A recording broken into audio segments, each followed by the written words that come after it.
إن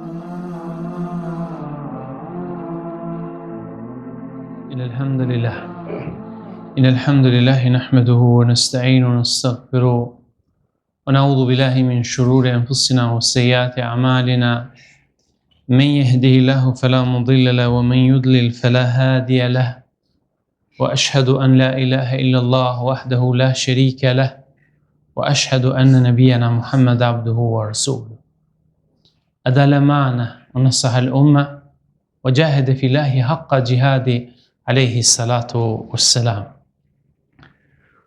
Falëndrimet I takojnë Zotit të gjithësisë. Paqja, mëshira e Tij qoftë mbi profetin Muhammed, mbi familjen, shokët dhe mbi gjithë besimtarët musliman që ndjekin udhëzimet, mësimet e Tij deri në Kiamet. Çdo njeri gabon. Është fjalë profetike ku profeti Muhammed sallallahu alaihi wasallam na tregon për natyrën gabimtare që ka njeriu.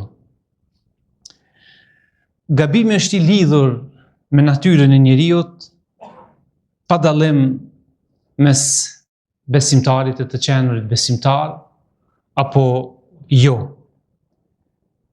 Edhe njerëz që njihen si evliat e Zotit, të dashurit e Zotit, edhe ata gabojnë. Nuk ka krijesë, pra nuk ka njeri I cili vije ecë mbi rrezullin toksor, pra jeton, zhvillohet, rritet dhe vdes e të mos ketë gabimet. Kjo është ajo pasqyra e përgjithshme që feja na jep neve në raport me njeriu. Fillimisht duke e treguar realitetin se njeriu është gabimtar dhe në anën tjetër duke ndalu njeriu që të mendoj se ai është I privilegjuar nga gabimet ose mëkatet e mundshme të cilët I bën, pastaj vetëm të tjerët janë ata që gabojnë, sepse ka edhe kësi qasje. Ka dhe kësi qasje nga njerëz kur mendon se ai është I privilegjuar, kur ai është I mbrojturi, kur ai është I dalluari, ndërsa të tjerët janë ata të cilët bëjnë gabime, gjunohe e kështu me radhë. Nëse gabimi është njerëzor, vëllezër, atëherë pendimi është fetar. Pra besimtari nuk dallohet sepse nuk gabon, por dallohet sepse ai udhëzohet nëpërmes mësimeve fetare që duhet gabimin e tij ta përmirësoj. E që në fe njihet pra një term, njihet një thirrje që është hynore, që është pra pendimi. Pendimi është të kthehesh nga gabimi që ke bërë, pa marrë parasysh është I vogël apo I madh.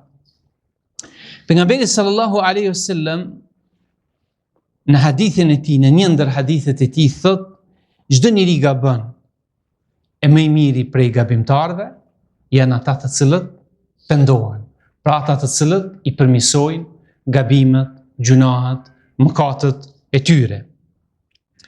Nuk ka dyshim se në Kur'an do të gjejmë disa thirrje.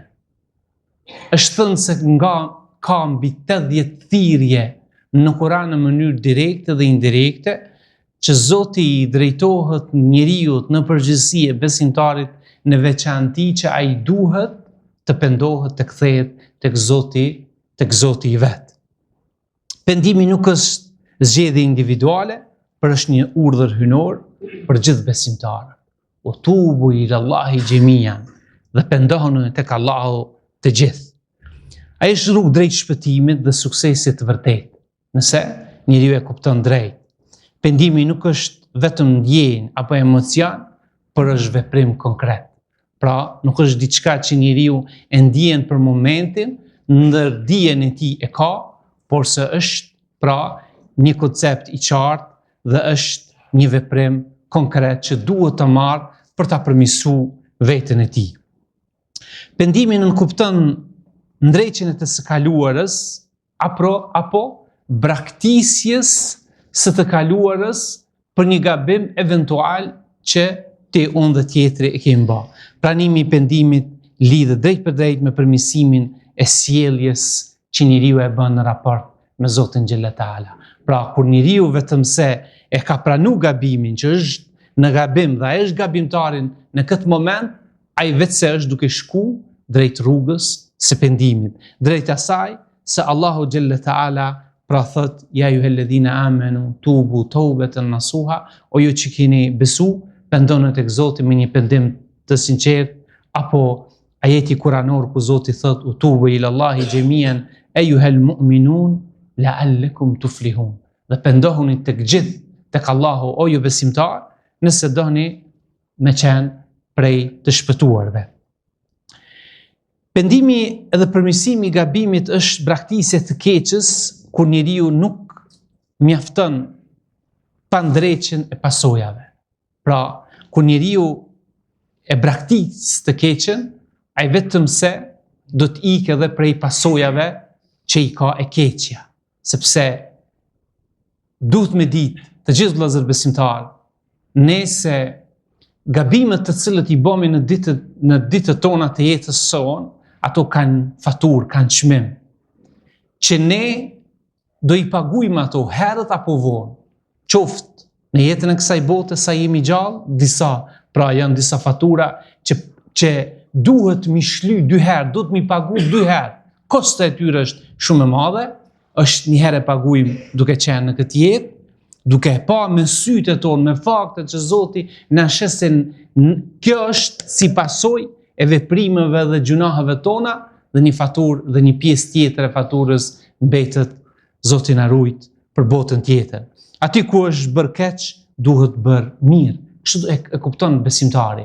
Pra aty ku është bërë keq, qoftë në raport me Zotin e vet, qoftë raport me njerëzve, aty patjetër duhet me bo mirë për me rregulluat që ne kemi prish me gabimin tonë. Pendimi sinqert shoqërohet gjithmonë me reformimin tonë. Kurani thot faman taba min ba'di dhulmihi wa aslaha fa inna Allaha yatubu alayhi inna Allaha ghafurur rahim. Shikoni se si Zoti e përshkruan gjithmonë pendimin e sinqert, kur ai ka në brenda tij ka dhe reformim, ka përmirësim. Ndërsa ati që pendohet pasi ka bërë të këqija dhe përmirësohet, Allahu do ja pranoj pendimin, sepse ai vërtet është falës dhe mëshirëplot. Pra, kur neve e kemi pranu gabimin, se jemi në gabim, tani nëse kemi shkatru diçka me gabimet tona, ne do të mundohemi të përmirësojmë ato që si parakusht ose si një standard, një kriter që Zoti xhella taala t'i pranoj pendimit dhe ai është falësi dhe mëshirëplotit. Pendimi është më shumë se fjalë vëllezër. Pendimi nuk është vetëm shprehje më falës Zot, por është koncept i plot që ne e kuptojmë në bazë urnave dhe në bazë mësimeve të fesë dhe kërkon vedije, vendim, ndryshim real në jetën tonë. Pra, nuk mjafton nëse në raport me Zotin tënë ke bo një gabim i thonë vetë Zotit falem.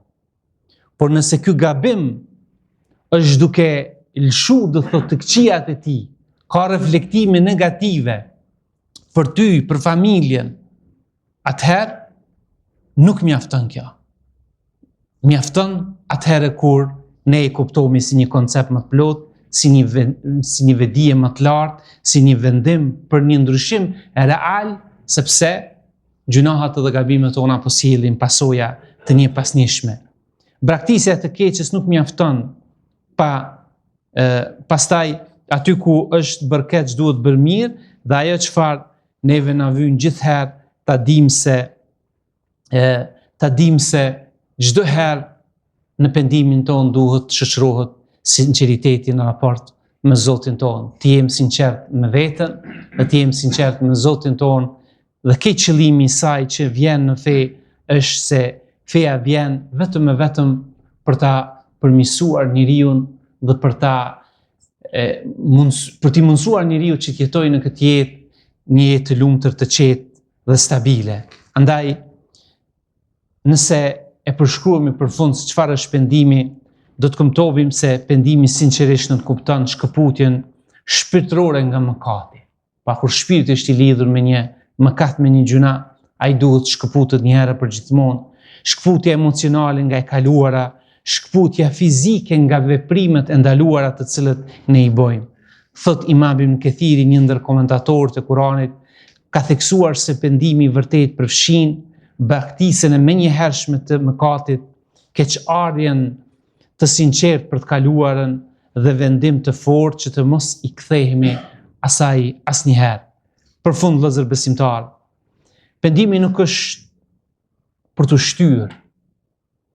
Ajo nuk është një hobi, nuk është një thirrje emocionale, por është një detyrë e vazhdueshme e jetës sonë, që të gjithë pa dallim statuseve tona në shoqëri, pa dallim vendit, pozitës ku ne e kemi, pendimi është një thirrje e vazhdueshme, është një detyrë e jetës që ne duhet ta bëjmë. Për disa raste ose në shumicën e rasteve ajo është urgjente, duhet bëhet më një herë, sepse nuk ka në pendim kohë për shtyrje, sepse pendimi është i lidhur me vdekjen tonë, është i lidhur me ikjen tonë nga kjo jetë. E kur vjen momenti i vdekjes, atëherë nuk ka kohë që ne t'i kthehemi mbrapa, nuk ka kohë për pendim, por atëherë është vetëm vonë. Me që mëkati është pjesë e natyrës njerëzore, shpejtimi për pendim është një këshill fetare që duhet çdo besimtar ta ketë parasysh. Andaj kush kërkon qetësi shpirtërore, lumturi të vërtetë, shpëtim në këtë dynja dhe në botën tjetër, gjithherë duhet që pendimin ta ketë pjesë të jetës së vet. Në çdo moment, në çdo çast, ne kemi nevojë, vëllezër të mi, t'i thomi Zotit ton: o Zot, falem. Astaghfirullah wa atubu ilejk. Kërkoj falje tek ti o Zot dhe kërkoj pendim për gabimet e mia. Kjo duhet me qenë një shprehje, një lutje e vazhdueshme e sinqertë që besimtari duhet ta bëjë në jetën e tij, sepse thirrjet që Zoti i ka bë janë të shumta dhe thirrjet profetike që na kanë dhënë janë shumë të qarta për na tregu se të gjithë jemi gabimtar, e më i miri prej neve është ai që pendohet. Na boft Allahu prej atyre që pendoheni, sepse Allahu ka thonë në Kur'an, Allahu i dën ata që pastrohen dhe ata që pendohen. Lutni Zotin në juve për veten, për gabimet e juve eventuale, për gabimet e familjarëve të dashurve tuaj, sepse Allahu u përgjigjet besimtarëve në këtë xhumë dhe në këtë orë të bekuar. Aqulu qawli hadha wa astaghfirullaha li wa lakum min kulli dhanb innahu huwal ghafurur rahim.